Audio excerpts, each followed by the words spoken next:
I'm going to continue to talk about the Sermon on the Mount. The first section in the Sermon on the Mount is called the so-called Beatitudes. Beatitudes is one of those religious words that doesn't mean anything.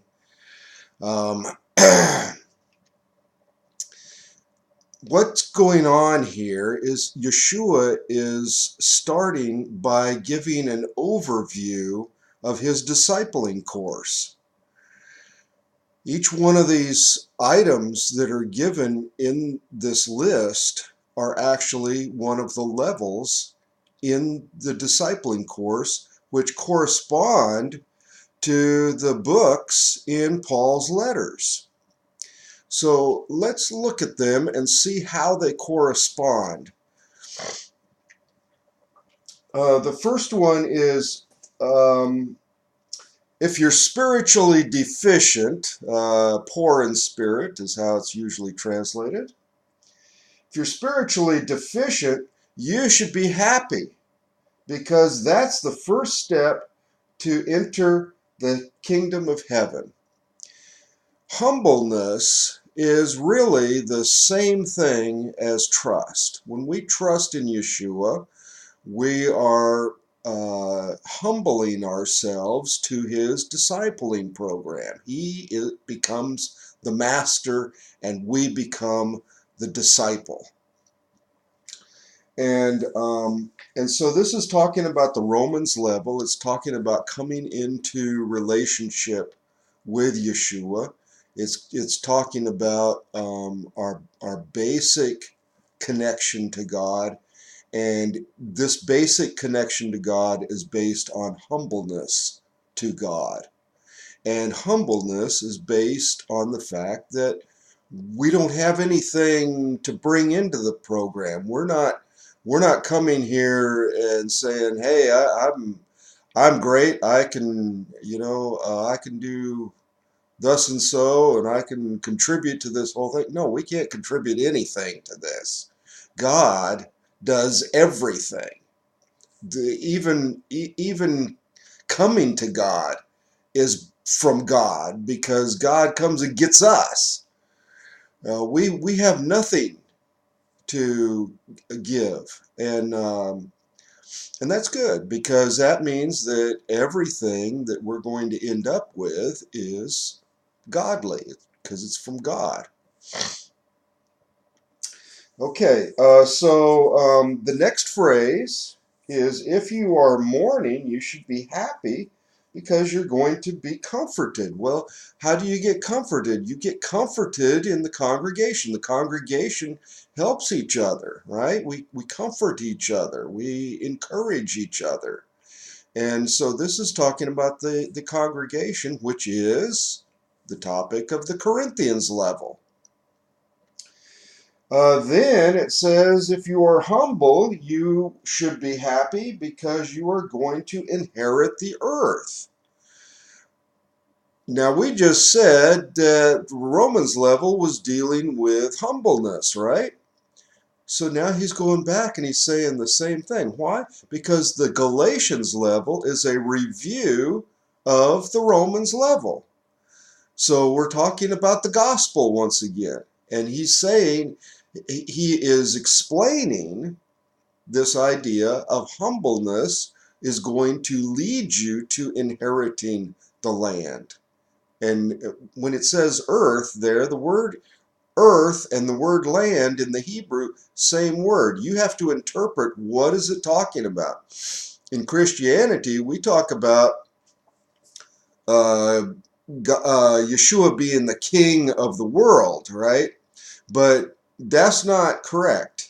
When in the Old Testament, in the Torah, it's all about Yeshua being the king of Israel. Okay, and so so when it says we're going to inherit the earth, it really means we're going to inherit the land of Israel. In other words, if we follow the gospel, we're going to gather up Israel, we're going to get back into the land of Israel, and we're going to do the entire Torah in the land of Israel, and he's going to be our king, and we're going to be humble to him as our master in order to get the millennial reign of Yeshua over Israel. Okay, and then when Yeshua reigns in Israel, the rest of the countries, all the Gentile countries, are going to start following Yeshua as their God because they see the prosperity of Israel. When Israel is doing the Torah, they're going to be prosperous, and all these other nations are going to see that and try to join in. So he rules the earth only by influence. It is by ruling Israel that he influences the rest of the world. Okay, so then the next phrase is, if you are starving for righteousness, you should be happy because you're going to be filled with it. This is the Ephesians level. The Ephesians level, we talk about pouring on the word.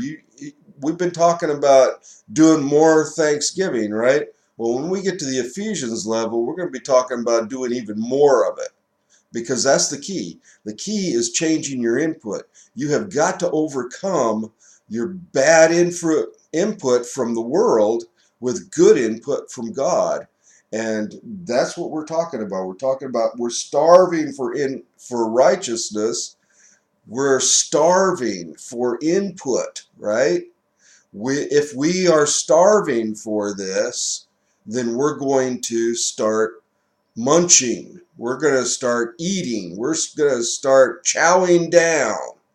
And that's what Ephesians is all about. The next phrase is, if you are merciful, you should be happy because you are going to get mercy. Okay? In the Philippians level, we talk about being a servant. And this is where we are going to shift our focus from fixing ourselves to going out and starting to fix other people.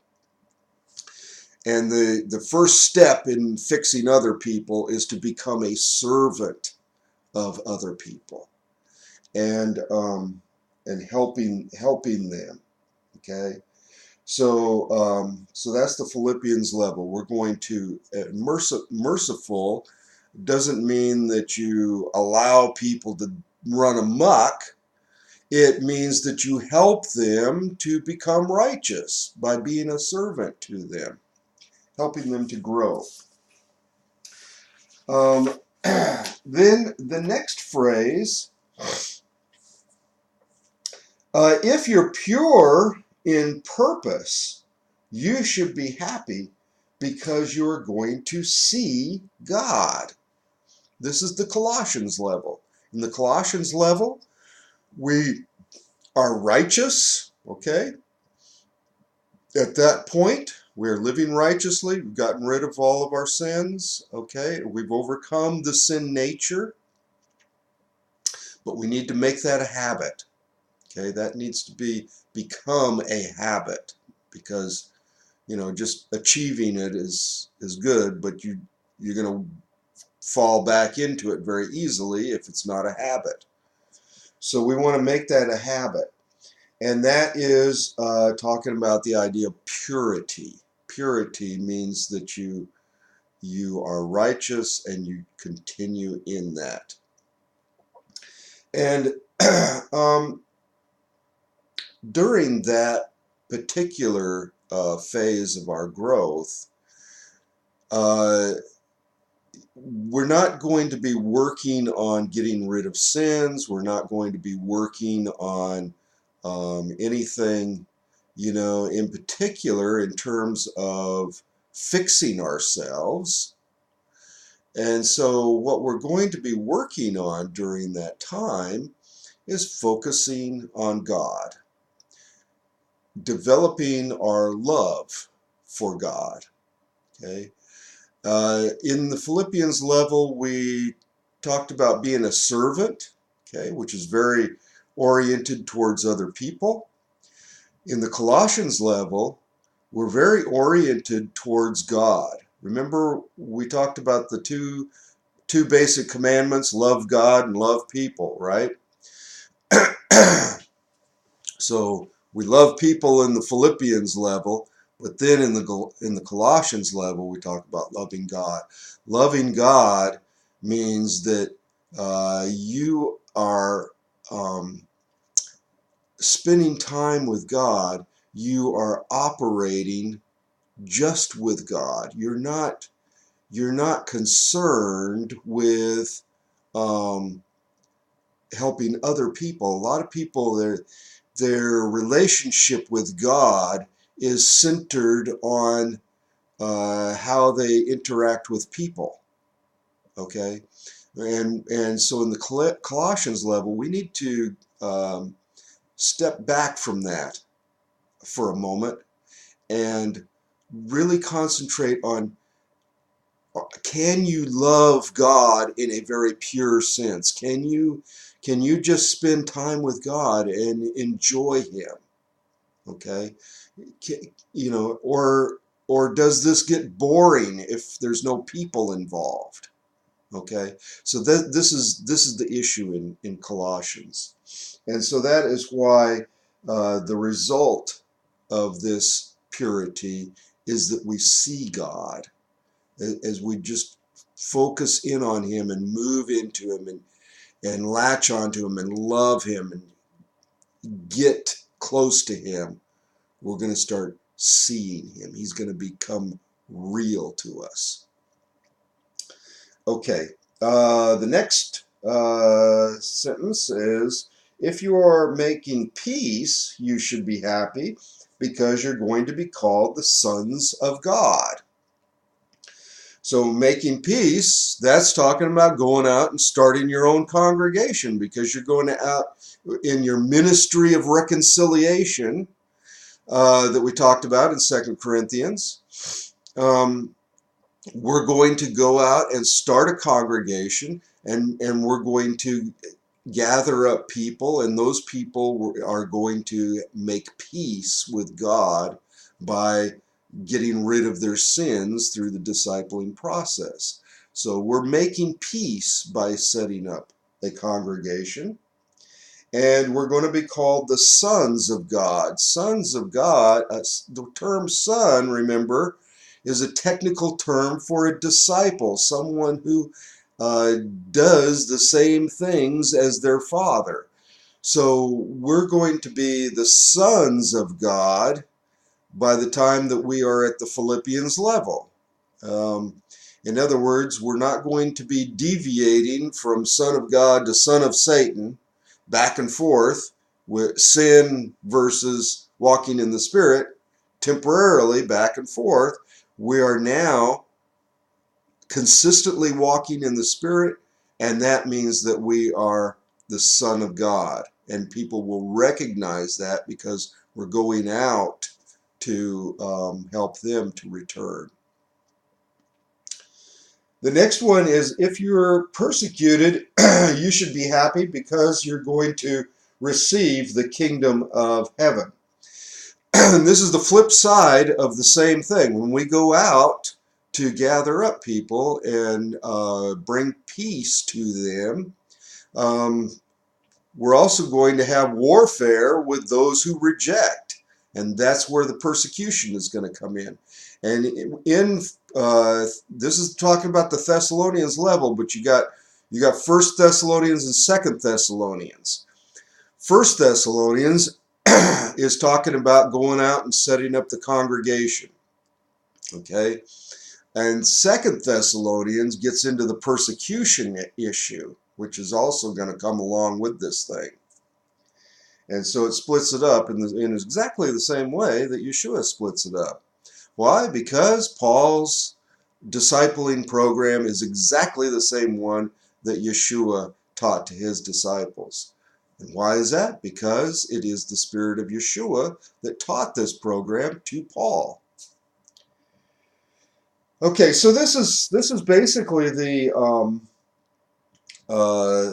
outline of the discipling program, and Yeshua gives this at the beginning of his sermon because the whole point of his sermon is for you to join his discipling group. Well, if you're going to join a discipling group and take a training course, you want to kind of get an overview of what you're getting into, and that's what he gets into here.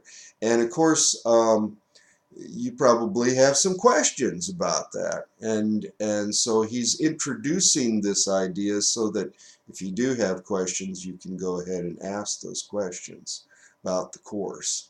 Because and this is where visitors come in. When visitors come to the congregation, they need to be able to ask questions about the course so that they can make an intelligent decision. They can count the cost as to whether they want to join it or not. Right? Now, I have this outline in your email, and this outline is in Yeshua's Path, the first volume, Yeshua's Path, and it is the very first item in Appendix 1, where this is at, for you to look at. And of course, as we've gone through the first two levels, so you can see the connection between what he's talking about and have a good understanding of these two levels. But as you go through the whole course, you'll be able to see the connection with all the rest of the levels much better. But this kind of gives you an introduction, which is what it's for. Okay? All right. So, the Beatitudes.